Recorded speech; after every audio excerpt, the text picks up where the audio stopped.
So, pwede hong magkasabay, pwede hong magkahiwalay. Yung pong mga kaso na ito.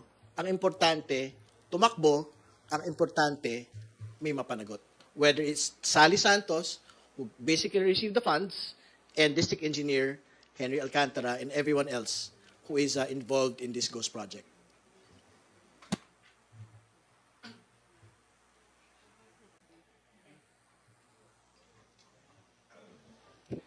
Okay, thank you, Leones Capanti.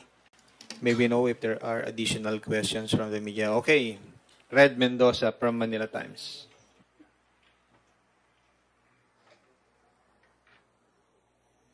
Excuse me, Red. I'll just make an announcement. There will be another press conference forthwith after Red's question. Proceed, Red. Ay, good afternoon. Okay na.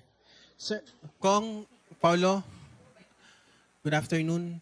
Ito lang kasi yung ano ninyo, yung resolution ninyo smacks clear of saying na you need a competitor against Vice President Sara Duterte. Ito ba ang aim nito?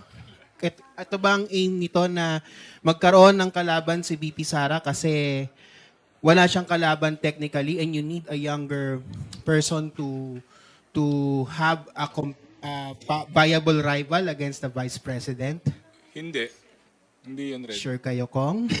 Oo Are you naman. sure? Kasi, parang Sure ako yung nag-file eh. Hindi, kasi Kong, marami nagsasabi social media, questionable to kasi parang ang dating, you're lowering the requirement for President or Vice President kasi walang viable na kalaban si Vice President Sara Duterte. There was a survey nga Bastanger si Vico daw ang viable. And but he's only 38. So Hindi. Hindi 'yun ang aim ng bill na 'to. Okay. Kong Terry and Kong Paulo, kasi kahapon din po narinig ko na you're also angling dun sa tanong na inappoint ba si D. Alcantara ng previous administration. He said na he was appointed as DE nung panahon ni Mark Villar. But he was appointed as OIC AD, or as OIC Assistant Regional Director nitong administration na ito. Marami nagsasabi na baka na naman ito ay maging isang Duterte fishing expedition. Your thoughts? Well, I think the fish has already been caught. There's no expedition to actually do. Kasi nga, he was actually appointed as DE by former DPWH Secretary Mark Villar. So, if it's a fishing expedition that you're actually worried about, it's finished. The fish has been caught. Di ba?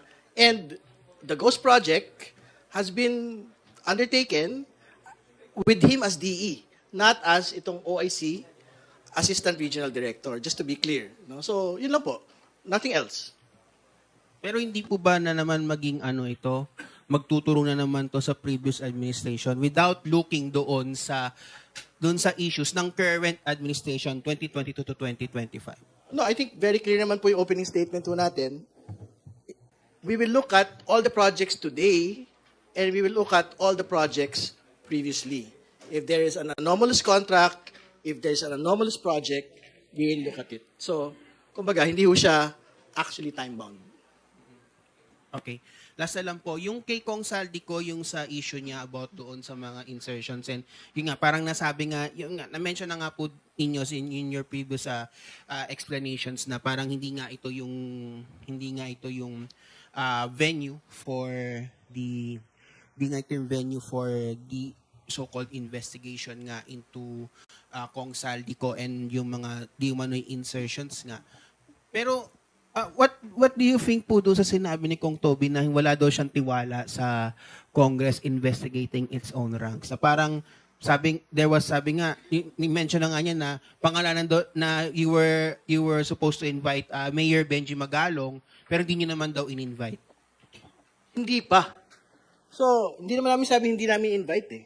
Pero obviously, like what you had stated, meron talaga siyang sinabi na pejorative against the committee. It was a slander to the committee. So we will leave it to Congress, to the committee members kung what they feel about the testimony of Mayor Magalong. But ako, katulad na sinabi ko, I will allow him to join the committee hearing provided that he does under oath two things. disclose the 67 lawmakers, contractors.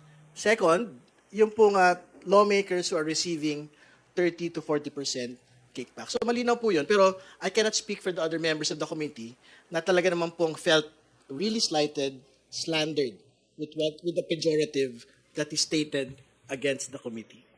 Okay, yun lang po. Okay Thank you. po. Salamat, Red. While we are waiting for the next set of House leaders who will do another press conference, we will entertain, again, Tricia Subing-Subing from Philippine Daily Inquirer. Please proceed. Sorry, mabilis na lang po talaga to. Kong Terry, dun sa disclosure po na hihingi ng Infracom sa mga congressmen, ano po yung, how would you define conflict of interest? Would they have to check if, kunwari, may kamag-anak silang contractor, meron po silang campaign donor na contractor, ano po yung eksaktong magiging requirement for them? I think yung pong requirement for them is the legal requirement lang po on conflict of interest. So, I think I have a draft. Pero we have to finalize it lang po a bit later. So